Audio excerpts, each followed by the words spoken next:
39절에 다윗의 자손이여 나를 불쌍히 여기소서. 예수님을 향하여 그렇게 크게 소리를 질렀습니다. 또 그러니까 뭐 사람들이 방해하고 시끄럽다 해 막 조용히 해 뭐 그렇게 하는데도 불구하고 오히려 더 크게 소리 질러서 다윗의 자손이여 나를 불쌍히 여기소서 막 더 크게 소리 질렀어요. 시끄럽다 했는데 방해하는데도 불구하고 더 크게 소리 질러서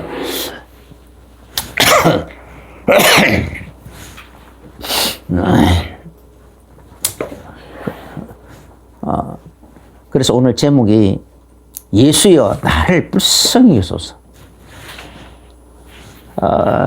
마가복음 10장 46절에서는 여기 이 소경이의 이름을 디메오의 아들 바디메오라 그랬어요. 바디메오. 그래서 이 바디메오라는 이 소경이 길거리 앉았다가 예수님이 그 다음에 또 이 마태복음 19장 30절인가 이 보면은 여기에는 또 예수님이 예루살렘을 향해 이제 올라가실 때에 큰 무리가 예수님을 따라다니더라 그랬어요. 그러니까 그 지금 그러니까 이 소경이 다윗이 저서 예수여 나를 불쌍히 여기소서 하는데 그 소리 지르는 그 소리를 듣고 그 큰 무리가 시끄러 조용히 해 막 그러면서 윽박질렀단 말이에요. 그러면 그렇게 했어요. 그러니까 그래도 그냥 굽히지 않았다 이 말이죠. 오히려 그냥 그 무리들을 향하여 그 소리는 안 들리고 예수님 소리만 들리고 예수님만 바라보이는 거예요. 큰 무리는 보이지도 않고 큰 무리들의 막 꾸짖어서 시끄럽다 하고 막 하는데 그런 소리도 안 들리고 보이지도 않고 들리지도 않고 오직 예수님만 보이는 거예요. 지금 예수님만 집중해서 바라보고 예수님 입에서 무슨 말이 지금 나오느냐 그것만 바라보고 있는 거예요. 이 맹인이 할 수 있는 일이 뭐가 있습니까? 이 소경이 할 수 있는 일은 아무것도 없어요. 그래서 구걸을 하고 있더라라고 했어요. 그래서 길거리에 앉아서 구걸을 하고 있다가 구걸을 하고 있는데 그러니까 이런저런 길거리에서 들리는 소문들이 있겠죠.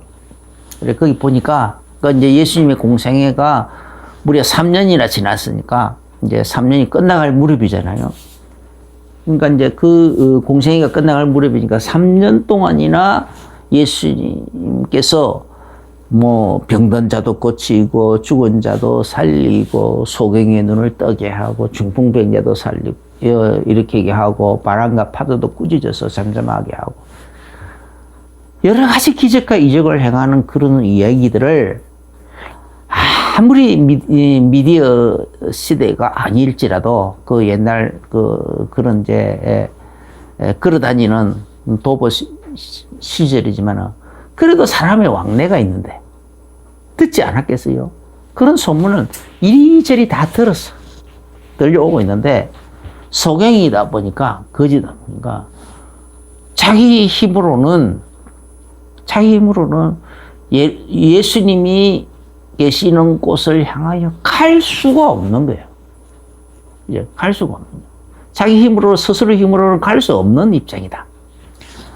그 다음에 그래서 이 지금 이 소경 거지는 자기 운명을 자기는 지금 소경으로 이렇게 살아가면서 먹고 살 길이 없어서 이제 동냥이나 하면서 살아야 되는 거지로 살아야 되는 거 이것이 자기 운명이라고 생각하고 있죠. 자기 한 팔자라고 생각하고 있는 거예요. 그런데 그냥 그렇게 거기서 자기 운명이고 자기 팔자라고만 생각하고 거기에 스스로 만족하고 있으면은, 예수님의 그 소식이 들려올 때에, 별로 그냥, 그런 일이 있어서 그냥 무관심에 지나가 버릴 겁니다. 그런데 이 사람은 자기 운명에서 자기의 그 더러운 운명에서 자기의 그 저주받은 그 운명에서 그 저주받은 그 팔자에서 어떻게 해방될 수 있는 길이 없을까? 갈급하게 뭔가 찾고 있었다 이 말. 찾고 있다 보니까 그 소리가 그런 풍문에 들려오는 소리가 누가 와가지고 자기에게 막 와서 막 자세히 얘기해 주겠어요? 예나 지금이나 길거리 앉아 있는 거지들에게 친절히 이것저것 소식 들려주는 사람 아무도 없어. 친절하게 해주는 사람이 아무도 없어요. 그냥 자기들끼리 길 가면서 이런저런 얘기하는데 그냥 거짓은 저 사람도 그냥 예수님 만나면은 참 예수님 앞에 가면은 눈을 뜨게 할지도 모르는데 예수님께 많은 소경들이 눈을 떴다 하던데 죽은 자도 살아난다 하던데 중풍병자도 살아난다 하던데 귀신도 쫓겨난다 하던데 막 그런 얘기들을 지나가면서 사람들이 했을 거라고. 근데 그 소리를 그 풍문에 들리는 소리에 귀가 번쩍 열린 거예요. 그리고 마음에 딱 두고 있는 거야 한쪽 구석에. 예수님, 나도 기회가 오면, 나에게 기회가 오면, 내가 열심히 이렇게 그냥 하루하루 먹고 살기 위해서 그냥 동양을 하는 것이 아니라, 이제 그날부터 돈을 모으기 시작했겠죠. 어떻게든지 내가 예수님 있는 곳으로 가야 되겠다. 그래서 돈을 저축을 해야 되겠다. 목적이 생기면은요, 분명한 목표의식이 생기면은 돈을 더 전략할 수 있잖아요. 하루하루 그냥 먹는 것에 서로 머물지 않고, 그때부터 목표가 생기니까, 목적이 생기니까, 예수님이 있는 곳으로 가야 되겠다. 그러기 위해서는 내가 돈을 모아야 되겠다. 그래가지고, 이제 그날부터 이제 그런 어떤 목표의식이 생겨가지고 마음에 딱 두고 있는데, 무슨 시끌시끌한 소리가 막 들리는 거야. 그러니까 막 그 소리가 들리니까 뭔가 예수라는 막 그런 음성도 막 들리고 예수님 어쩌고 하는 소리가 언제 들리니까 사람들이 묻는 거야. 뭡니까? 눈에 보이는 게 없으니까 안 보이니까 뭔지를 모른다. 뭐 시끄러운 소리 들리는데 뭔가 예수님이라는 단어가 나오는 것 같다. 이 마음속에 딱 하나 완전히 마음에 딱 중요하게 딱 마음속에 박아놓고 있던 그 예수님 말이에요. 그런 소리가 들리는 것 같은 거예요. 그러니까 그냥 묻는 거예요, 그냥. 뭡니까? 도대체 무슨 일입니까? 뭔가 기대를 가지고 물어보는 거죠. 그러니까 사람들이, 나사렛 예수님이다. 나사렛 예수다. 예수님이 지금 지나가고 계시는 거다. 라고 하니까, 바로 그냥, 나에게도 기회가 왔구나. 내 이 저주스러운 운명. 지금 예수님은 지금 자기 눈앞을 지금 지나가고 있는 거예요, 지금 예수님은. 그 예수님을 만나기만 하면은 자기가 저주스러운 운명에서 해방될 수 있다고 생각하고 있는데, 그 더러운, 저주받은 그 운명과 팔자에서 해방될 수 있는 길이라고 생각하고 있었는데, 그 예수님이 지나가신다라는 거예요. 언제 또 예수님 만날 수 있을지도 몰라. 거기서 지금 지나가버리고 나면 더 이상 예수님 만날 수 있는 기회가 완전히 없어지는 거거든. 그래서 그냥 소리 지르는 거예요. 예수님 지나가버리면 안 돼. 지나서 저 멀리 가버리면 안 되는 거야. 그래서 막 크게 소리 지르는 거야. 예수님의 발걸음을 멈춰야 되니까, 다윗의 자손 예수여, 나 불쌍히 여소서. 소리 지는 거예요. 그러니까 갑자기 소리 빽빽 질러대니, 어떤 사람이 소리를 막 빽빽 질러대니 그 군중들이 막 예수님의 말씀을, 예수님하고 그 길거리 가면서 예수님이 나오는 얘기 막 이런저런 얘기 들으려고 귀를 기울이고 있기도 하고, 막 분위기가 그렇잖아요. 또 자기들끼리 예수님 얘기, 저런 얘기. 이제 그들의 기분은 뭡니까? 예수님이 예루살렘을 올라가면 거기서 천년왕국이 열릴 거라고 막 생각하고 있는 거예요, 지금. 그래서 그 올라가면은 누가 어떻게 될 거냐? 이 로마 군병들을 어떻게 몰아낼까? 어떻게 막 로마 국민 천사들을 또 보내가지고 로마 국민들을 몰아낼 것인가? 그래가지고 어떤 식으로 그러면은 예수님 밑에 막 그 수많은 이제 새로운 행정 체계가 세워져야 되는데, 그러면 행정 시스템이 세워져야 되는데 그게 누가 새로운 시스템, 그럼 거기 한 자리 차지할 수 있지 않을까? 이런저런 각종 각양각색의 여러 가지 야망을 품은 사람들도 같이 막 큰 무리를 이루어서 지금 따라가고 있는 거예요. 예수님께서 그 예루살렘에 올라가는 목적이 뭔가? 그 올라가면 예루살렘에 가서 대제사장들과 서기관들에게, 바리새인들에게 버림을 당하고, 그리고 이방인들에게 넘겨져서, 로마 국민들에 넘겨져서 침뱉음을 하고 조롱을 하고 뺨도 맞고, 그리고 찔리고 상하고 징계받고 채찍받고 막 그렇게 해서 십자가에 달려 죽기까지 할 거다. 그리고 무덤 속에 들어갈 거다. 그리고는 사흘 만에 부활할 거다. 그런 얘기들을 제자들에게 이미 했어. 그런데 제자들은 알아듣지를 못해. 자기들의 마음속에 품어 있는 다른 그 생각, 천년왕국에 대한 그 어떤 기대치, 그 생각하고는 약간 핀트가 어긋나니까 묻기도 두려워하더라, 그래서 지금, 그래서 지금 다른 생각들로, 지금 다른 야망들로 가득 차서 지금 막 그 야망의 무리들이 지금 크게 무리를 지어가지고 지금 그 지나가고 있는 거예요, 지금. 그런데 이 길거리에 앉아서 길거리에 구걸하고 있던 소경이 좀 하찮은, 아주 하찮게 보이지 않겠어요? 지금 야망으로 가득 차 있는 그 무리들 속에, 그 마음 속에 길거리에서 앉아서 구걸하고 있는 그 소경이야 얼마나 하찮게 보이겠냐 이 말이에요. 그런데 갑자기 자기들끼리 그런 좋은 얘기, 심각한 얘기, 아주 큰 야망에 섞인 그 얘기들을 하고 있는데 옆에서 누군가 소리 빽빽 질러대니 얼마나 시끄럽겠냐 말이야. 시끄러! 하고 막 꾸짖어서 시끄럽다. 꾸짖었어. 그냥 시끄럽다! 라고 한 것이 아니고 꾸짖어서 내 이놈! 감히 예수님이 이렇게 지나가고 이렇게 중요한 얘기들을 하고 있는데 어디 그냥 그 버릇 없이 그냥 그 이런 분위기를 깨려고 하느냐 이 말이야. 꾸짖었다라는 말은 그 상황을 그 지금 소리 지르는 그것이 얼마나 잘못된 것인가를 다 지적했다라는 얘기잖아요. 그걸 그냥 논리적으로 상황적으로 지적을 했다라는 얘기야. 그러니까 지금 우리가 얼마나 지금 중요한 얘기를 하고 있는데 네가 그 얘기를 중간에 자르냐 이 말이야. 지금 얘기 줄을 자르고 있느냐 말이야. 이런 중요한 얘기를 해방을 놓고 있느냐 말이야. 조용히 하네 하면서 막 소리 지른다면 그렇게 막 막았어요. 근데 지금 그게 중요한 게 아니야. 지금 이 예수님도 지금 이 바디메오는 예수님 놓쳐버리면 안 되는 거야. 자기 운명과 팔자, 더러운 저주받은 운명과 팔자에서 해방될 수 있는 유일한 길이 지금 기회가 지나가고 있는 거야, 그냥. 어떻게든 예수님을 만나야 되는 거예요, 지금. 예수님 만나야 돼. 그래서 더 크게 소리 지르더라고요. 무리들이 한꺼번에 자기를 꾸짖어서 그렇게 하는데 그 분위기가 얼마나 주눅이 들겠어요?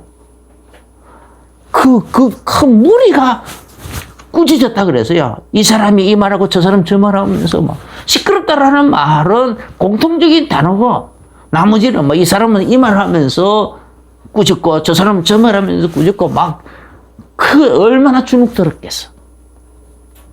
그 속에서. 그래서 완전히 주눅 들 수 있는데 거기에 젖버렸으면 아이고 좀 그 분위기에 잡혀버렸어. 그냥 그 분위기가 그래가지고 이거 안 되겠구나. 어떡하지? 하면서 스스로 주눅 들어버렸으면은 예수님, 자기는, 그 사람은 그 운명과 팔자에서 영원히 해방될 수 있는 기회가 날아가 버리는 거예요, 지금. 그래서, 그래도 그냥 더 크게 소리 지르다 그래서 더 크게 소리 지르다. 오늘 우리들을요, 지금 우리 현대를 살아가면서 우리들은 나는 참 좋은 운명과 팔자를 타고 태어나서 참 행복하게 잘 살고 있다. 하면서 자기 그 삶에 만족하고 있는 사람이 그렇게 많지 않아요. 대부분의 사람들은 다 자기 운명과 팔자가 안 좋다고 생각하고 있거든요. 그래서 자기 운명과 팔자 때문에 고민하고 있는 사람이 참 많습니다. 그런데 그 운명과 팔자를 그냥 거기에 어떻게 그냥 순응하고 있고 포기하고 있고 그렇게 살아가고 있지. 그래서 또 그 운명이라고 더러운 팔자라고 하면서 거기에 굴종하면서 또 혹은 순종하면서 그렇게 살아가지. 거기서 어떻게든지 그 벗어날 수 있는 길이 어디 없나? 거기서 여기 이 더러운 운명과 팔자에서 해방될 수 있는 길이 어디 없나? 하고 뭔가 간절하게 찾고 있는 사람은, 그래서 그 길을 찾아서 헤매는 사람은 그렇게 많지 않아요. 그렇게 찾아 헤매는 사람을 보고 우리는 갈급한 자라. 성경에 갈급한 자. 갈급한 자는 다 말씀을 받고 받아들이더래요. 갈급한 자.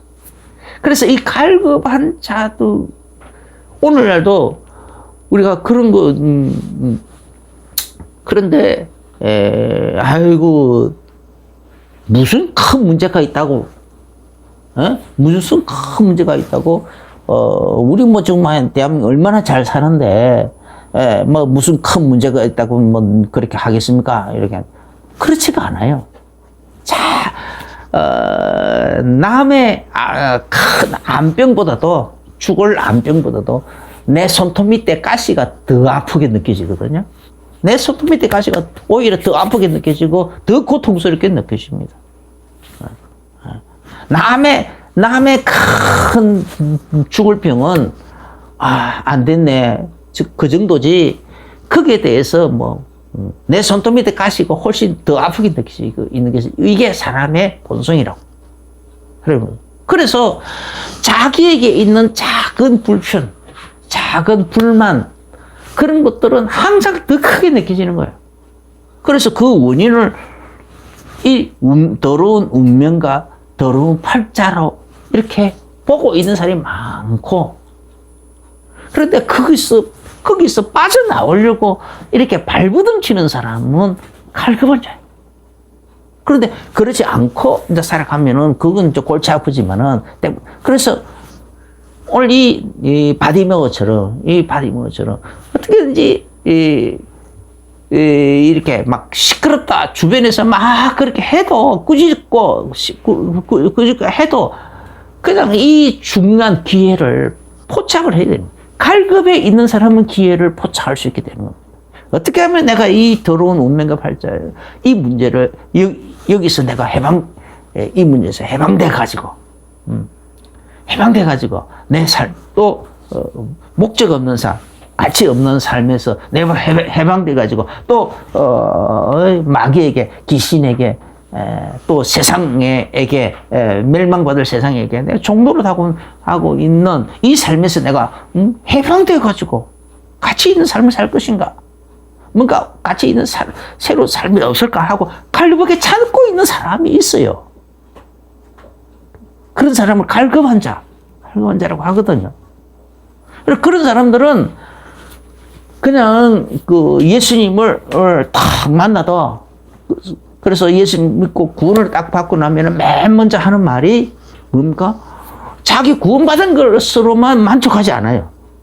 아니, 이 좋은 복음을 모르고 있는 사람들이 얼마나 많은데 어떻게 하면 됩니까? 하면서 바로 그렇게 얘기한다니까. 그래, 주변에 있는 사람들한테 야, 내가 예수 믿고 나니까 너무 좋다. 너무 좋다. 당신도 예수 믿어라. 하면서 그냥 주변 사람들한테 막 얘기하는 거예요. 막 떠벌리고 얘기하고, 내가 아는 대로, 그냥 내가 느낀 대로 막 얘기한다. 어떻게든지 한 사람이라도 더 자기가 만난 이 예수님에게로 끌고 오려고 이런저런 모든 방식을 다 동원하고 있거든요. 그러니까,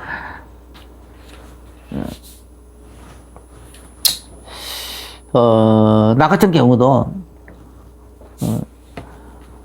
참, 이 바디메오를 조금 더 보면은, 이 바디메오는 지금,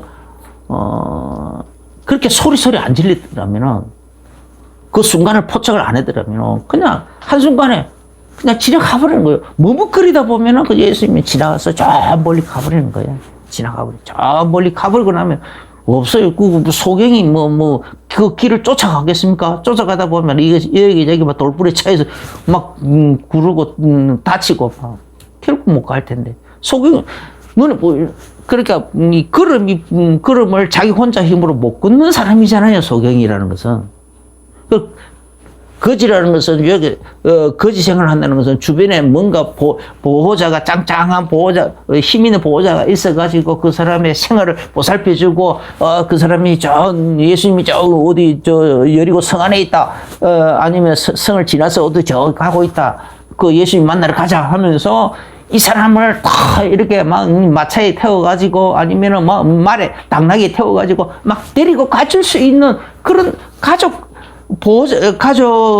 행정관이나 보호자들이나 이런 사람들이 친구들이나 이런 사람이 아예 없다라는 얘기란 말이에요. 그러니까 거지 생활하고 있을 거 아니냐 말이에요. 그래 환경이 그렇게 되어 있는 거예요. 그러니까 자기 외에는 길이 없는 거예요. 그러니까 그냥 그 귀에다 이거는 지금 이거 놓치면 안 된단 말이에요. 그런 다급함이 있어야 되고 그 갈급함에다가 다급함이 썰려 있는 거예요 지금. 그렇게 되는 거예요. 그러니까, 그런데 그 기회는 너무 순식간에 지나가거든요. 아주 순식간에. 오늘날도 우리에게도 이런 것들이 굉장히 많이 있어요. 어떤 게 순식간에 지나갈 수 있는, 머뭇거리는 순간 영원히 그냥 다시는 오지 않을 유일한 기회란 말이에요. 유일한 기회. 이런, 놓치면 안 돼요. 나 같은 경우도 가만히 보면은, 지금 돌이켜보면요. 내가 군대에서 군종사병을 만나는데, 우리 내무반에, 한 100명 가까이 되는 그 사람들이 그날 밤에 수요일 저녁 취침 시간에 다 들었어요. 똑같은 내용의 복음을 다 같이 들었거든? 우리 부대원들이, 우리 포대들이 그때 한 120명 정도 됐어요, 120명. 근데 그 120명이 다 들었어. 그날 밤에. 근데 나 혼자만. 그 메시지를 두고 나 혼자만 내가 하나님을 만나게 된 거예요. 그 메시지를 통하여. 그리고 그날부터 내게 변화한 거예요. 그러면 어떻게 되냐? 그냥 그 군종사회하고 평상시에 만나가지고, 길거리에서 만나가지고 이런저런 얘기했어. 아니면 상담실에서 만나서 얘기했더라면은, 그렇게 되지 않았을 수도 있어요. 하필이면은 취침 점호 시간이에요. 그런데 취침 점호 시간인데, 다른 사람들은 누워서 있는데, 이 군종사회가 어떻게든지 메시지 딱 준비해가지고, 기타를 이렇게 좀 부드럽게 이렇게 치면서 찬송을 부르고, 그리고는 복음을 딱 영혼 육에 대한 것을 얘기하고 그렇게 하는데 내가 항상 나는 또 그때 당시에 내가 뭔가 막 굉장히 답답해 있는 상황이에요. 그래서 제대할 때가 다 되고 하니까 그렇게 내가 군대 가기 전에 여러 가지 벌이는 일들이 그냥 갑자기 그렇게 엉망진창이 되면서 경제적 손해도 많고 이리저리 얽히고 설킨 게 너무 복잡한 거예요. 복잡하게 돼버린 거예요. 그런데 이제 거의 군대 이제 제대할 때가 돼 오니까 그런 저런 것들이 다 이제 막 이래저래 고민도 있고 막 그런 거죠. 그래서, 그래서 막 있는데 뭔가 늘 답답해 있고, 그 뇌 속에 또 보이지, 영적인 세계도, 영적으로 시달리는 것도 있어가지고 그런 답답함이 또 있고 막 그랬는데, 그런데 그 메시지를 듣는 순간에, 하나님의 말씀을 듣는 순간에, 그냥 그 답답함이 그냥 뻥 하고 뚫려버린 거예요. 그냥 뻥 뚫려버렸어요. 그래서, 내가 내에서 늘 답답해 있던 것이 바로 내가 이 영의 사람은 나는 혼의 양식도 많이 먹고 육신의 양식도 잘 챙겨 먹었는데 단지 내 영의 양식은 안 챙겨 먹었구나. 영의 양식인 하나님의 말씀은 그동안 전혀 내가 못 먹고 있었구나. 굶주리고 있었구나.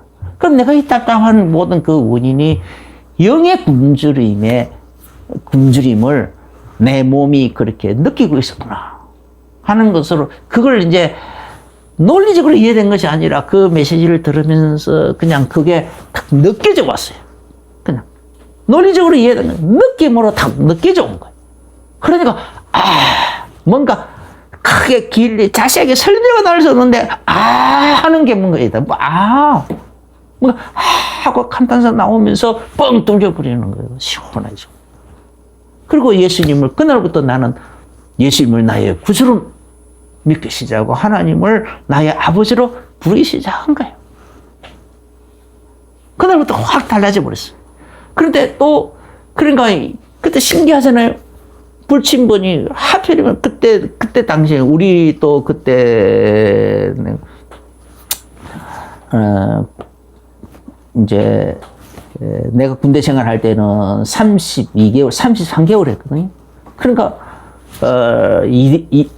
각 8개월씩 2등병이 8개월, 그리고 1등병이 8개월, 상병이 8개월, 병장이 8개월.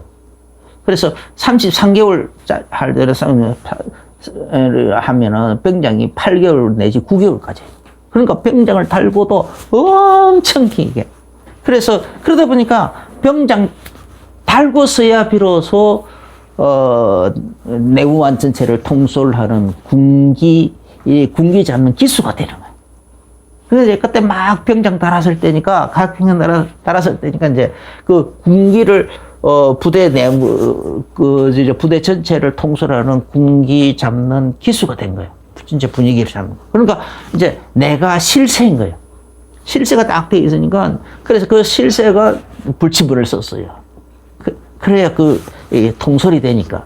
그래서, 그러니까 이제, 그렇게 이제 불침을 서고, 하필이면 그때 내가 불침에서는 그 시간에 군종사람이 와서 그 메시지를 들려준 거예요. 그 복음이 탁 들린 거예요. 그러니까, 사도행전 16장 14절에 하나님이 루디아에 여러 사람들에게 사도 바울이 빨레테 가가지고 여러 강가에 가서 빨레테 가가지고 모인 여자들에게 복음을 말하는데, 다른 사람들은 다 그냥 흘려듣는데 루디아는 알아듣더라. 그런데 성경은 뭐라고 하냐? 어떻게 표현했냐? 하나님께서 루디아의 마음을 열어서 복음을 청종하게 하신지라, 이렇게 돼. 나 같은 경우는 마찬가지예요. 그날 하나님께서 내 마음을 확 열어가지고 복음이 들려진 거예요. 영과 육에 대한 그 메시지 들려진 거예요. 하필은 그 시간, 내가 불침번이니까 내가 잠도 잘 수 없고, 잠잘 수 없는 딱 환경이잖아요. 그런 환경에 복음이 전해지고, 그리고 귀를 기울이되고, 내가 답답해 있는 것에 대한 답이 탁 주어지는 거예요. 그래서 그날부터 내가 예수님을, 거기다가 예수 믿고 난 다음에 이때 군기 담당 기수가 되니까 누구도 나를 터치할 수가 없는 거예요. 내가 무슨 짓을 하든지, 내가 교회를 가든지, 다른 사람을 또 교회를 데리고 나가든지, 이제 내가 군인데 그 기수가 되니까 아무도 나에게 터치를 안 하는 거예요. 터치하지도 않아. 간부들도 다 그런 것을, 그 군기 잡는 그 기술을 인정을 해주는 상태니까, 분위기가. 그러니까 아무도 나를 터치 안 해. 본격적으로 내가 성경도 읽고 기도도 하고 신앙생활을 시작할 수 있는 딱 타이밍이 어떻게 그렇게 딱 맞아 떨어진지 몰라. 지금 생각해보면 하나님께서 그것도 때를 맞췄구나. 이등병 하나님 만났더라면 여러 가지로 이런저런 불편함과 곤란이 많이 있었을 텐데 나가 그때 타이밍을 하나님 그때 딱 맞춘 거예요. 그러니까 그때부터 본격적으로 막 군종실에 가가지고 막 서적을 빌려가지고 읽기 시작하고 성경 책도 그냥 내가 나한테 없어도 이렇게 빌릴 수 있는 길이 있는 거예요. 빌려가지고 막 성경도 읽고. 그리고 거기다가 또 하필이면 우리 이 대대 내에서 대공 분야에서 내가 최고 전문가였어.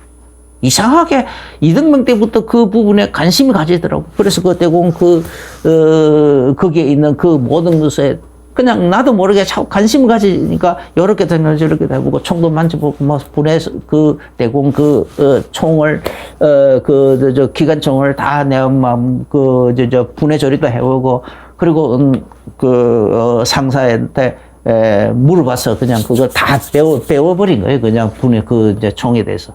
그러니까 그때부터 그러니까 부대에서 대대에서 그 사격대에서 내가 1등 해버리고 그리고 뭐 사단 사격 대표로 나가기도 하고 말이야.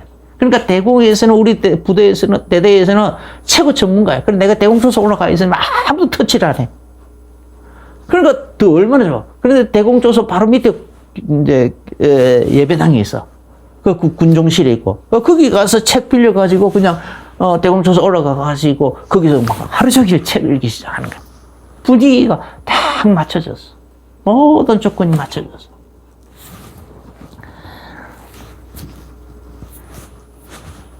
하나님께서 내게 주신 기회였어. 기회를 그렇게 주셨어. 그래서 그때 여러 가지 방해는 가끔씩 방해가 많이 왔었어.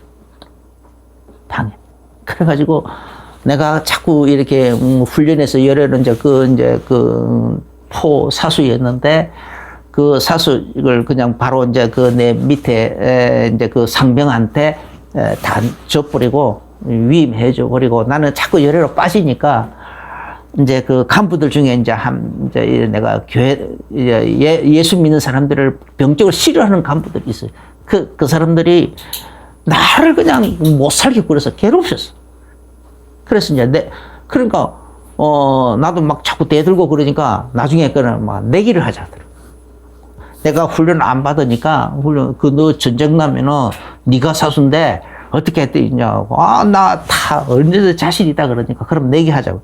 그래서 훈련 받는 중간에 내가 끌려가가지고 거기서 한 번 더 중간에 이제 그거 나버리니까 그 몇 개월 지났으니까 한 6개월 지났으니까 전혀 손을 안 만졌잖아요. 그래가지고 내기를 하는데 탁 이제 들어가서 바로 탁탁 맞춰놓고 그 나오는 그 시간이 보통 13초가 같은 애예요. 13초 안에 나와야 되는데 이제 석 달 동안 열애로 빼주겠다는 거예요. 그렇게 이제 그게 만약에 시간에 못 맞추면은 제대하기 하루 전날까지 훈련 받아야 되는 거예요.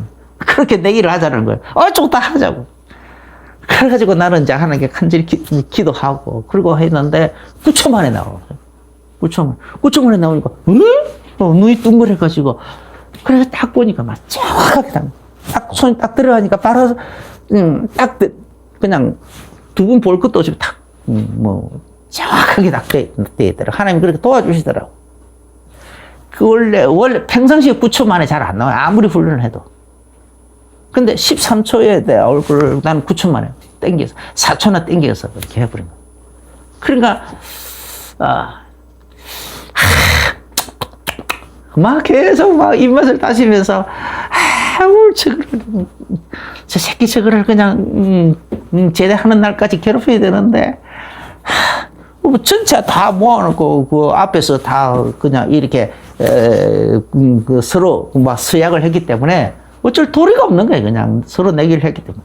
그래서 그날부터 그냥 합법적으로 난 열애로 빠져버렸어요. 그런 식으로 하나님 도와주시더라고요. 내가 결단 내려버리니까. 그리고 온갖 방해를 그냥 물리치고 그냥 막 모험적으로 막 이렇게 막 하니까 사소한 것까지 하나님 그렇게 도와주시더라고요. 오늘날 우리가 당하고 있는 크고 작은 더러운 운명과 팔자. 그것이 이제 이 바디메오는 예수님을 다윗의 자손 예수여 라고 불렀어요. 자기가 이해하고 있는 거는 메시아에 대한 이해를 하고 있는 거는 그리스도의 이해를 하고 있는 거는 다윗의 자손으로 오시는 분으로 이해하고 있는 거예요. 자기가 그렇게 이해하고 있으니까 그렇게 부른 거예요. 다윗의 자손 예수야 하고 크게 불렀어요. 예수님의 제자들은 라비여, 라비여, 이렇게 부르기도 하고, 그러잖아요. 많은 사람들이 그렇게 얘기하는데, 이 양반은 다윗의 자손 예수요. 바디메오는 그렇게 불렀어요. 어떤 사람들은, 그리스도시여. 이렇게 얘기하기도 하고. 그렇게 하는데, 그래서 자기가 이해한 대로, 사무엘하 7장, 14절에 보면은 다윗의 자손이란 말은 하나님이 내 아들, 하나님이 내 아버지가 되고 나는 그분 아들이 되고 하는 그 약속을 주고 또 성전까지 짓게 하고 그 약속을 네 몸에서 날 네 아들을 통하여 이루어 하나님의 그 언약이 있는 거거든요. 그럼 내가 메시아를 통하여 그리스도를 통하여 하나님 만나는 길을 열어주시는 분이 다윗의 자손, 예수님을 다윗의 자손으로 부르든 아브라함의 자손으로 부르든 혹은 메시아로 부르든 그리스도로 부르든 아니면 무엇으로 부르든 목자로 부르든 그래서 나의 대속자로 부르든 이제 욥기서 33장 24절 25절을 보면은 천사하는 하나님이 거기 보면 대속물을 얻었다 하면서 그리고 모든 것을 다 원래 원상 회복시켜 주신다 돼 있단 말이에요. 그러면 마찬가지로 그냥 정말 나의 대속물로 오신 예수님. 그래서 내 모든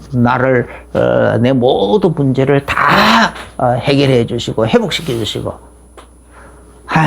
그런 분으로 부르든, 대속물로 부르든, 아니면은 생명의 부활을 주님으로 부르든, 아니면은, 예수님은, 그죠. 이 땅에서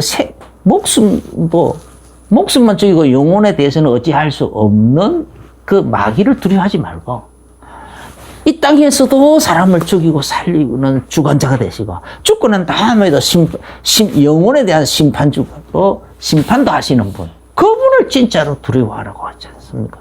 그러면 심판주로 부르든 정말로 내 내세에 대해서 불안이 생기고 어떤데 그러면은 이런 심판주로 불러야 되지 않겠어요? 그러니까 이렇게 심판주로 부르든 부활의 주로 부르든 어떻게든지 생명의 부활에 대한 확신이 안 생기면 생명의 부활의 주로 부를 수 있겠죠. 어떤 모여는 자기의 그 소망을 담아서 또 자기의 믿음을 담아서 그렇게 명칭을 예수님을 향하여 그런 명칭을 다윗의 자손으로 부르든지 나의 주님이라 부르든지 아니면 그리스도로 부르든지 내 모든 문제 해결자로 부르든지 부활의 주님으로 부르든지 심판의 주님으로 부르든지 자기의 행패에 따라서 자기가 처한 상황에 따라서 불러라고 부르되 어떻게 부르냐 사람들의 눈치를 보지 말고 간절히 부르라는 거죠. 예수님을 따르는 큰 무리들이 이 바디메오를 향해서 꾸짖어서 조용히 하라 했는데도 그 소리가 안 들리고 예수님을 부르는 소리가 오히려 더 크게 불렀어요. 그 사람들이 뜯으니까 예수님께 내 목소리가 예수님께 안 들릴 것 같으니까 오히려 그 사람들보다 더 크게 불러야 예수님께 들릴 것 같다 싶으니까 그 소리보다 더 다 튀어나오게끔 더 크게 부르더라 이 말이에요. 한 옥타브 더 높여가지고 더 부르고 있더라. 그런 자세로 부르라 말이야. 하나님께 부르지라. 너는 내게 부르지라. 내가 네게 응답하고 네가 알지 못한 크고 비밀한 일을 네게 보이리라. 예레미야 33년 그렇잖아요. 부르짖으란 말이에요. 부르짖으라는 거예요. 이 바디메오가 예수님을 향하여 다윗의 자손 예수여 나를 불쌍히 여기소서, 이게 바로 부르짖는 기도라. 이게 부르짖는 기도. 여호와여 하고 부르는 것도 그 예레미야 33년 그거는 여호와라고 불렀겠죠. 그러나 이 바디메오는 다윗의 자손 예수여 하고 부르고 있더라 이거. 오늘날 우리들에게도 마찬가지. 우리는 내가 처한 상황에서 어떤 예수님을 향하여 어떤 명칭을 붙이든지 부르짖으라면 이렇게 부르짖으면서 기도하라는 거예요. 부르짖으면서 내 모든 문제 해결자 되시네 예수님, 이렇게 부르든지 하여간 부르짖으라. 마지막 기회처럼 이 순간이 지나가면은 다시는 기회가 없을 것처럼 다급한 마음으로 정말로 예수님의 그를 먼저 세워야 되겠다 싶어. 그렇게 다급하게 부르짖으라는 거예요. 부르짖어 기도하다가 차라리 죽겠다라는 각오로 부르짖으라는 거죠.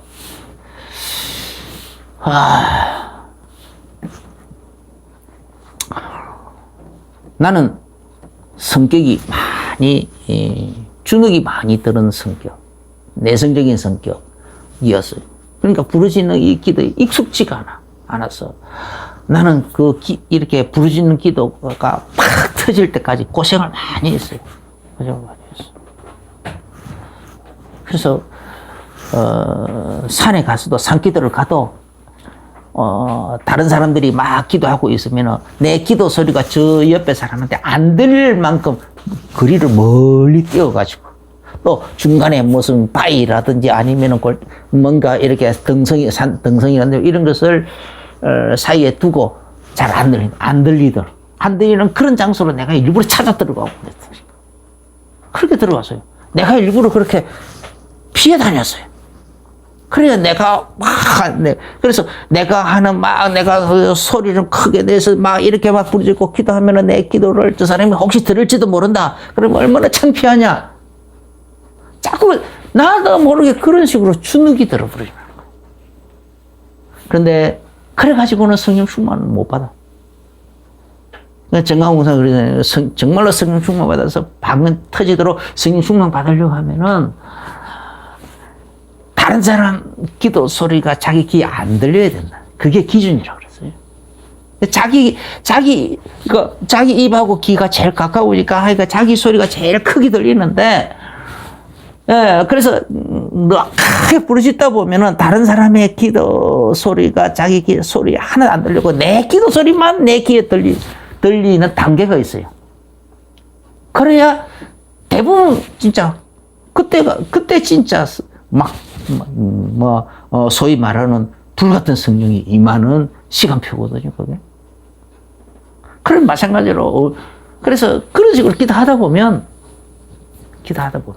막 하는 것들을, 그래서 방언 기도를 할 때도 어떤 때는 부르짖을 때도 있지만 또 깊이 침잠에 들어가서 내 마음 깊은 곳으로 쭉 들어가서 하나님께 깊이 복음을 묵상하면서, 아니면 내가 얽히고 설키고 한 그 문제들을 묵상하면서 그 문제들을 너무 얽히고 있으니까, 그래 난 부러질 때는 그 얽히고 설킨 문제를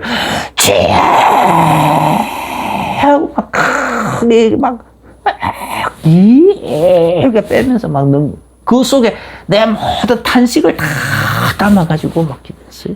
탄식을 담아가지고.